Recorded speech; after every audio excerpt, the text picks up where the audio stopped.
Okay. All right. Are we ready? Okay, perfect. So introduce yourself and Action. What's up, guys? I am Justin Gaethje. I have known Alexa for so long. I lived with Alexa for 1.5 years, way before I was a fighter. yeah, 20 years, almost 20 years ago. 20 years ago, almost. And her brother's my best friend. I was the best man in his wedding. And so yeah, she's seen me before I was a fighter. I actually took my first fight ever with her brother. So you were definitely there. We knew you were going to be a champion then. That's for sure. That one was brutal. But yeah, so I've known her for so long, and yeah, she's known me way before I was a fighter. So yeah, she's got better insight than all of you. So something that Justin taught me in those early college days was the importance of loyalty and taking care of one another. So when we lived together, we lived with a bunch of stinky boys, and Justin was one of the only people who would do dishes or clean the kitchen, but something that he would commit to almost once a week was putting together, we were pinching pennies in college, and we would put all of our money together to go buy whatever food we could to cook it for the roommates. And we would invite friends over, we would have some drinks, we would all hang out. But that was something Justin taught me, is the importance of taking care of people that you love. And I don't know if you even know that, but that's always stuck with me. And you taught me how to make corn with green chilies, and we did like the cheapest can of corn, the cheapest, the cheapest green chilies, and we put it together and we made this amazing meal. But you recruited me and made me go to the grocery store with you, and we made a list and we made dinner for the whole house. Yeah, you had to pick up your brother's slack because he really was unwilling to do pretty much anything except take out the garbage. He was willing to take out the garbage. But that always stuck with me, is the importance of taking good care of people you love, and the loyalty that you've always had, that's always shined through to me. And then of course your work ethic. But a funny story I also wanted to tell, I don't know if you remember this, but Beard reminded me of it. So we were all hanging out at the house with Jacqueline, when you lived out with Jacqueline, and you guys didn't have an ice maker that worked, and so she used to put her cold cups of water in the ice so it would be perfectly cold. Do you remember this? And Jacqueline starts flipping out. She's screaming at you, "Justin, where's my fucking water?" And you go, "I don't fucking know. I don't fucking know. I didn't take it." Jacqueline stomps upstairs. We're all sitting in the living room, and you go, "That water was so fucking good. It was perfect." You did take it. And apparently you were notorious for taking her water. T-Bone, Rocco's dog, took my hamburgers from McDonald's one time. Oh, yeah. I almost killed your brother for that because I thought it was him. Yes. So that happened a lot in that house. We had a lot of things. We had pipes burst in that house. Oh, yeah. Because we didn't close the doors and they froze. Yeah, yeah. Oh, that was such a good time, though. So it was very fun. I'm going to tell you what my journey has been with Justin from afar, and what I've seen is when Justin was offered the opportunity, you were about a sophomore in college, to start fighting, to go down to the Grudge facility. Yeah. No, me and your brother just started punching each other, doing workouts in the gym at school. Yeah. Took our first fight, and then after like the fourth fight, I started coming down to met Trevor. Yep. And started coming down to the gym. Yeah, and met the Grudge team. So from afar, I didn't know all the details, but from afar, what I saw in Justin was offered an opportunity to be in a specific room. So he's in the right room at the right time.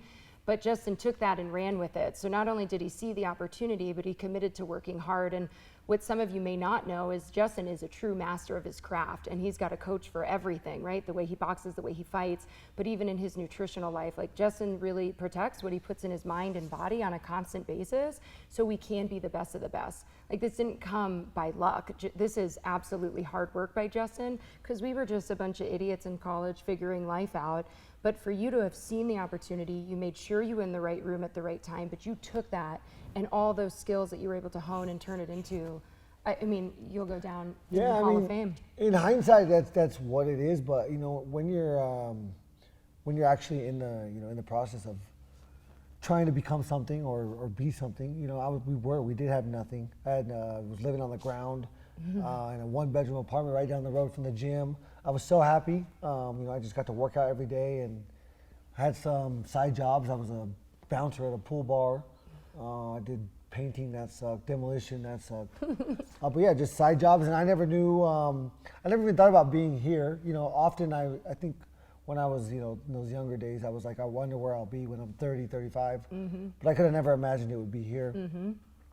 And I think that the reason it worked is because I never looked too far ahead. I think I always was constantly just focused on every single day, working as hard as I can in this workout, trying to eat the next meal.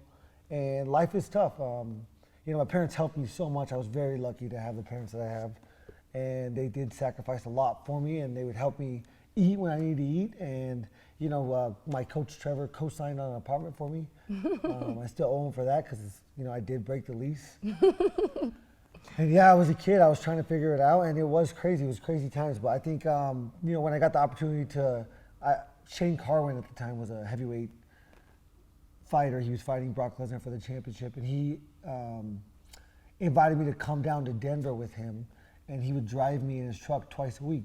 And there was no way I was not going to take advantage of that opportunity, and that introduced me to Trevor. And then when I was done wrestling, I was like, I'm going to go move down to Denver. I'm going to train with Trevor. And it was still for fun. It was always for fun. It was like, this is the most fun thing I've ever done in my life. The best drug on earth. You know, the adrenaline spike. I had never been in a street fight, so I didn't really understand. I've never experienced it before. And so the first time I, you know, fought, I slammed that guy on his head. I was like, I love this. I want to do it for the rest of my life. I remember that fight. And, you know, so then I figured I'm going to need to figure out what we're doing here. You know, in my fifth fight, I almost got knocked out. And that's when I was like, I got to find a coach. That's when I had the opportunity to come down here with Shane, met my coach, Trevor Whitman. And I guess the rest is history, but ultimately there was still a lot of everyday commitment. A lot of things that you know, I don't know if it's luck. I know it's a lot of skill, a lot of hard work. I think it's a lot of sacrifice. I sacrificed a lot of things. And I think preparation is the biggest factor when it comes to success. I think the reason that I am successful is because of my confidence in my preparation. You know, I understand and know for a fact that I have the best coach in the world, or one of the best coaches in the world. His ability to understand the sport that I do and to teach me how to do it, you know, with the skills that I have, has been a blessing. And once I understood that he was, you know, going to be able to turn a wrestler, an athletic wrestler, into a fighter, into an MMA practitioner, then I knew that I had to be, you know, with him and at this gym. So that was huge for me. That was a huge thing. But every single fight is a new experience. You know, I've had 38 at this point. 38? 38, including my amateur fights. Oh, yeah. And even now, every single one is such a battle to, like, really believe in the preparation that you did put in, and to ultimately believe that you deserve something is difficult, especially if you know, if you're a narcissist and a liar and not loyal, then it's going to be easy to convince yourself that you're, you know, that person. But, you know, when reality hits, it hurts that much more. For me, it's just always finding justification for my actions. You know, why am I here? Because I love it. You know, and if I'm scared, why am I scared? It's probably because my preparation wasn't good enough.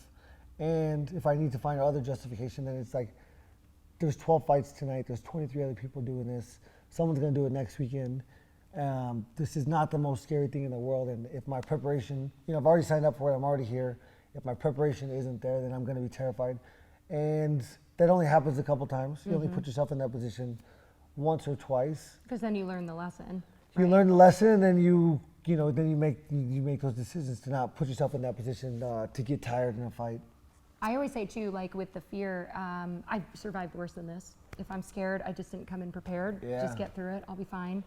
Right? What's the difference between succeeding too? Like your success is, it's not like you haven't failed or fallen flat on your face, but you picked yourself back up and you kept going, and you committed to your craft. You committed to yourself too. I like what you said as well about when you are a narcissist or a liar and you think you're worthy of something just because you exist is one thing, but to know that you want more and to still stay humble. I think that's something I'm always impressed by with you, is you're still so humble. You're still like our buddy, and you've never let it get to your head, but also the humbleness is such an important factor of your career, because you're always willing to listen to the coach. You never think I know better than he does. It's like, I'm willing to listen to the people around me who are doing it bigger and better than me, and you're never like, I've never seen you let your ego get in the way. I've been really lucky my whole life.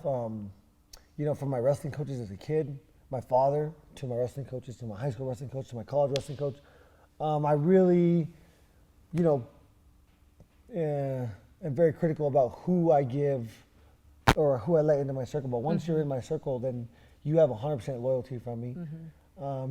You could stab me in the back once, but you'll never stab me in the back twice. You've always been And like those can be bad things, you know. I think emotions. I think what I've learned and what I try to teach people is emotions are so powerful.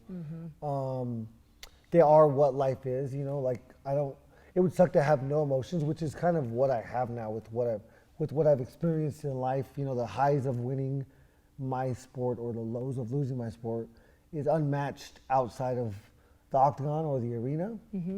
And so there's really I'm not going to get the spikes of emotions outside of that situation, which interesting. You know, Such a high. it's good and bad. Like it really creates a stable environment for me because I understand that I don't want, you know, there's no matching that. Yeah. And I understand if I have to go that high, I'm going to go that low, especially when it Yes. comes from things that aren't real. Yeah. Like winning, you know, working your ass off or something, winning something. That feeling is real, like, because it's true. Well, it's but- accomplished. I really, truly accomplished this. But like I think, like actors, I think when they become not humble, it's kind of disgusting because they ultimately didn't work hard for something. It's more chance, right room, right place, which is not a bad thing. Which is a lot of how business works. But every day you have to still master your craft. Yeah. Well, so again, and your emotions. That's what we're talking about. I think you need to understand your emotions. You know, understand which ones help, which ones hurt. You know, I think being considerate towards everything and everybody will help you, you know, gain leverage in any situation. If you can understand things from every perspective, I think you're going to have a better understanding of where you're trying to go and what you're trying to accomplish. Like you said, like less of an emotional swing back and forth though, when I can just try to come in this like even keel and try to understand that everyone's got a different perspective, a different emotion that they're coming into with this. It allows you to kind of probably walk into a room and Well, have. it allows you to learn. Yeah. Allows you to learn and then, you know, go from there and then figure out options for solutions. Yeah, I love that. But for kids that I talk to now, I'm like, listen, you know, you're 16, 17 now. I'm 36. 18 times 365. I'm not trying to do the math right now. She can do it. Well, so could I. What is it? I don't know what it is. I don't want to do it. I don't want to do it Anyways, either. a lot of days, and you know, whatever you're going to end up being or doing, there's competition in the world right now, and they're the same age as you.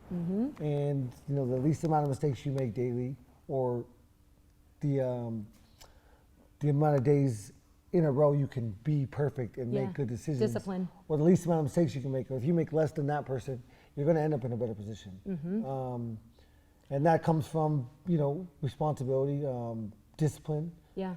And I also say like if I'm the hardest working person in the room, I'm always gonna win. Like I'll always win because I'm just willing to work harder, more consistently in the direction, and because I'm willing to be that disciplined for it, right? Because in my industry, in the real estate industry, people are losing their business by 40%, while we've doubled our business from last year. But that's just because we're hardworking, we're disciplined, and every day we're gonna show up.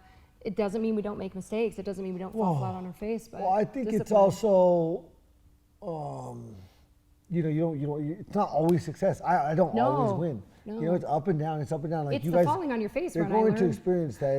It's the not giving up whenever. Yes, you know, when it you're gets hard. facing you know, the adversity. Yes, Whenever things don't go your way. the resilience. in Yeah, the that. resilience. I mean, that is what separates, you know, one from another. Yeah, You know, successful people. A lot of people, they don't quit. They just move on to something else. And I tell kids, or I tell parents to tell their kids, they can be anything, but you can't be everything. Yes. You know, you can only be any one thing, and you have to commit your life to it. For me, I wanted to be a football player. I pivoted to fighting because that's where my Skill journey set. took me, and Yeah. my skill set took me. I didn't have the genetic gifts to be a football player, so I wanted to be that. But I pivoted. You know, that it's not that I didn't change course.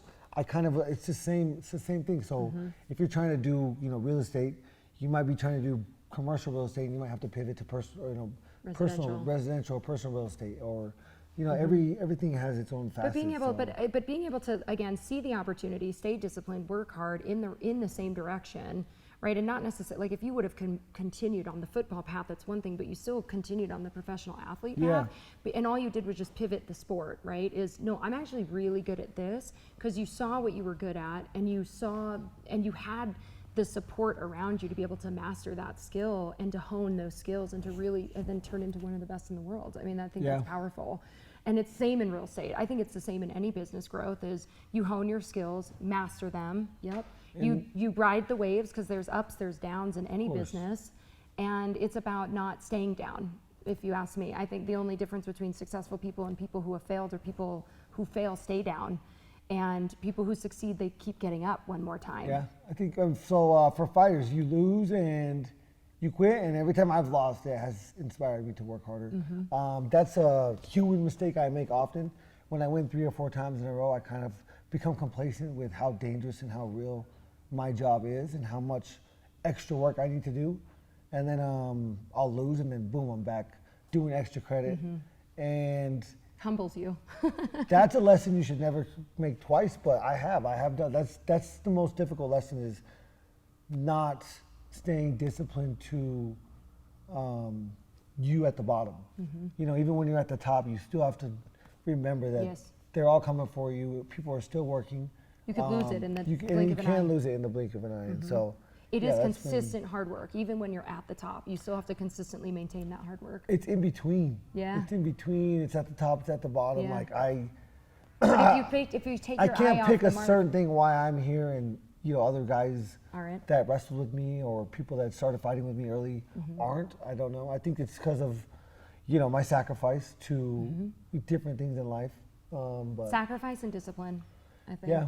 And I think the things that I sacrificed will hopefully come back to me tenfold, which is, family, opportunity, all that stuff. What honed you? I mean, so ultimately, the way we get what honed you is what is your why? Why are you doing something? It's very important. Just like whenever I lose, why am I doing extra credit? Because I just lost. I don't want to lose again. Why am I not doing extra credit? Because I just won 4 times in a row, and I'm really good. And that's a mistake, and that's a lesson to be learned. It's like you forget what hones you in those moments. Yeah. What would you say your why is? My why now, I mean, so, as I go, it's incredible to me that I can touch people from all over the world. Grown men, kids, they shake when they're around me. It's crazy to me, because I come from such a small place. Yeah, you came from like I've always looked up. I think when I say being considerate, I'm always looking up to people. Initially I have hope that they're going to be a good person. They're going to give me information. I'm going to learn from them. They're going to inspire me. And then if they aren't that, then I, understand and move on. People come up to me, and so you might think, so if I went up to somebody and I was like, hey, can I get a picture with you? And they were like, no. Then I would feel bad. I would feel stupid. Yeah, rejection. And so I never want to make someone feel like that. So every opportunity I get, I'm going to, like, if someone comes up to me like, hey, Justin Gaethje, I'm like, what's up? You want a picture? And they're like, yes. Yeah, you do and love so on people. I do not have, so I want to, I'm constantly considering their thoughts, emotions, and I don't want to ever make someone have a negative thought or emotion. Unless, they're being mean or disrespectful to somebody else, then that's a different scenario. Yeah, but you are really good about taking care, like you're so kind with even some of your opponents, the opponents who you have like mutual respect with. Yeah. The ones who are good people, you are so good to well, them. people think I am a kind person. I consider myself a kind person. I went to school for human services. I love to help people. And you so always have. I get to help people every day. It's crazy. Across the world, different languages. They don't understand me, I don't understand them, but I still inspire them. Yes. I get messages every day from across the world. So that's my why. Yeah, I love that. I love that. That's beautiful. And you always have been that way. Again, like I talk about when you were teaching me to be loyal and to be good to the people in the house, and we're going to cook dinner because no one else can afford to make dinner. We're going to scrounge up all the money to make a big, cheap dinner. Yeah. Like you've been like that since day one. You were always like that. So good to everybody around you and so loyal. Like I love that you touched on, once you're in my circle, I'm loyal to you. Because I'm going to take care of you, you take care of me, and you are so genuinely good to people. I love that. Yes, you are on my team, but if you're not on my team, then it's game time. Yeah, why did you put it here? Yeah. Like, is this to like put you in the headspace? Well, no, I mean, I think it's a really good, because again, every day is an opportunity to set yourself apart and above your competition. And It's a constant reminder. You need to know that there's people out there working. I tell the kids in my gym, there's people from, my sport's different. The poorest parts of the world, the ghettos, the favelas, these kids have opportunity to come for you, and they're coming, and they're working, and they're hungry, and they're not eating every meal, and they're working for every meal, and you're not. And so It's an those everyday two reminder. things, and then those things add up every single day. And so I think if you remind yourself every day what you're working for, what you're working towards, it's very important. I think you can put it on paper. I don't put it on paper because that's not how I work. We all learn and But you put it teach here. and do different things. And yeah, it's visual for me. The belts are more of a reminder of what I'm fighting for. But ultimately, the drive from my house to here is when the conversation of "Are you ready to work?" and "Do you want to work today?" is had, and that's when the decision's made. Yeah, I love that. So in the real estate industry, I speak a lot on collaborating over competing. I get business from other lenders. I've learned more about my business and my business growth from other lenders, opposed to treating them like they're the enemy and they're the competition. And even though we still may be competing in the industry, that we are still learning from each other. And I can't learn from Justin and Justin's industry, and Justin can't learn for his fighting from the mortgage industry, but the importance of collaborating over competing, I think, exists in both arenas. What would you say with your competitors? How would you say that you've been able to collaborate with them or potentially even learn and grow from them? Yeah, I mean, it's such a different little ballgame that I play because, again, a lot of these guys are coming from different parts of the world. We don't speak the same languages, but there's always a mutual respect. I understand the sacrifice that they're making, the decision they've made to step in here and put themselves, in a very vulnerable situation in front of millions of people. And I respect that, and I have, that common ground with them. So I'll never, there's very few people that I don't like or hate. There's maybe really zero, but possibly one. We'll talk about that later. Yeah, but I don't like fake people. I don't like hypocrisy, and even pretty much every fighter that is crazy cocky does get humbled, and they do have their come to Jesus moment, and they do become a better person, and it's good for them. And it usually happens early on before they get to the UFC. But yeah, I think for them, I get to give them my Onyx gear. So like all these guys, my coach has made the best equipment that is the most protective gear in the world, and it will soon be known as that. Yeah. But for right now, I get to put it on all these guys. And that's a perfect so collaboration, that's a good collaboration where I get to Beautiful. use that, that partnership, friendship. And then me and Mike playing golf yesterday, trying to launch a golf show.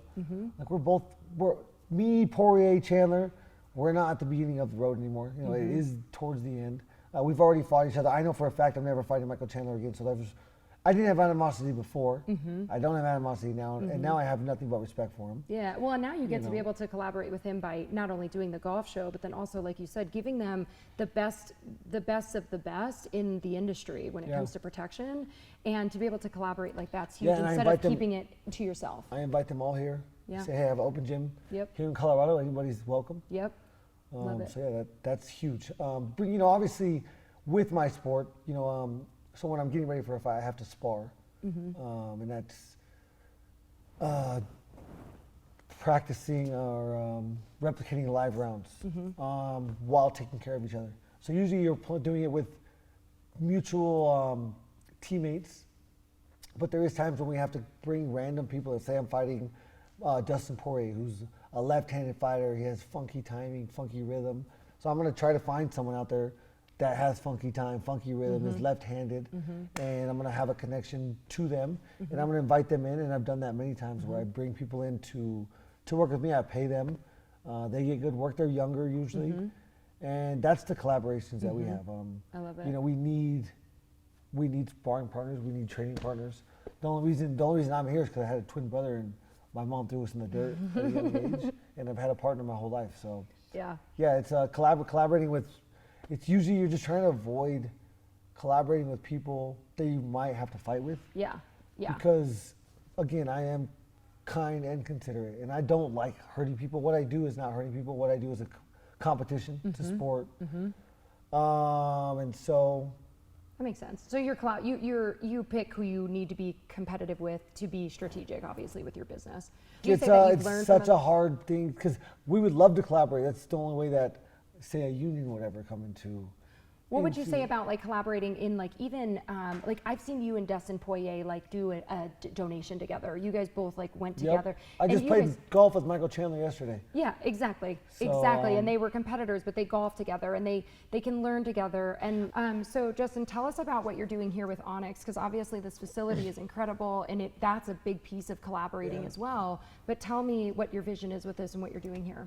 Yeah, Onyx. So Onyx is a company that my coach started making my equipment that I would spar with and train with maybe like 10 years ago, and 9 years ago I was like, Coach, we got to make this for the world. So we started Onyx Sports, and we were at a different gym at the time, and we just wanted to, we had boxing gloves, but I don't know if you know, but, and you do know because you're in the financial world, but starting a business is so difficult. And then ultimately funding a business is the most difficult, and that's where we had most of the issues. 2017 was when we started manufacturing our gear. 2018, 2019, we're selling our gear, trying to keep up with manufacturing, and then, we decide that we're going to expand our catalog and we're going to release 4 or 5 different products, and then COVID hits, shuts everything down, and kind of puts a halt on everything, and then back to square one. And then 2021, 22, we get back on program, get our gloves back on the shelf. And we've always had a lot of products that we're ready to launch, and we finally got a consistent investor, committed investor, and we've expanded our catalog. We sold out of our first line of products that we released last week in 30 hours. Woo! Now we're gonna Congrats. order a lot more shit, and That's we're gonna awesome. sell it. Hell yeah. It's the best gear in the world. Anybody I've put it on, It's the most protective. It's amazing. And then what about like the gym itself? So you guys are bringing fighters in here so they we're can train here? we're building a podcast studio back here. You can't see it, but this whole area right here is set up as a studio for us to film technical videos, technique videos, and distribute those to everybody to try. My coach is a genius when it comes to teaching how to fight, and so we need to put that on camera. We built this studio for that. We're partnering with Lucy Nicotine is one of our sponsorships, and we also have a couple more partnerships in. What about you guys have works. like a nutritionist too that you guys have coming in here? So we're building. Eventually, when this is built out, the idea is we're gonna offer it to any UFC fighter to come out, bring their camp, and train here. We have the high altitude. It's right here in the foothills of the Rocky Mountains. We have a kitchen here, so we do have a chef that's available. We have a PT girl that sticks needles in me all the time. It works so good. My coach built me a sauna with the cold plunge in it, and then we're gonna have a podcast. So we got all kinds of stuff going on here. Turf area for pushing sleds, which I'm not looking forward to, but we also got rep to completely build out our gym with the weight system. So we're ready to go. I got everything in house now. Now I can move. Usually I have to go here on Monday at 10 a.m. and then like an hour away at 3 p.m. So now I can move everything in-house on Monday, Wednesday, and Saturday. And it's going to help me a lot with my business and getting ready for fights. I think, there's so now that I haven't reached success in my sport. I've got interim championship, but I've been successful. I've created quite the legacy here. You're one of the greatest. You are going to go down in the Hall of Fame, Justin. But the experiences and the valuable lessons I learned along the way was to control my emotions, to not look too far ahead, to take each day at a time and each opportunity as, the last option. I think a part of it too, like believing in the vision too. I used to tell people that I didn't even know if I was going to be alive on Sunday after the fights. Like that's how I approached these competitions, and I gave it my everything. So. I think too, you just knew with starting Onyx that you had a vision, you had something that was going to work, you had something that was really valuable to give to this community. And then even though you went in kind of uncertain and you had some failings along the way, right? COVID shut you guys down. You still believed in it so much, and you still consistently work hard every single day to push this. Like clearly what you guys are doing here is special. Yeah, those lessons I learned from fighting have definitely taught me to just stay in the fight. Yeah, in the business world, It is a cruel world out here. It is vicious. It's mean, but you know, there's nothing better than earning something. Oh, And earning your success, man. that's what we're doing here. Yeah, I love it. Thanks, man. I appreciate you.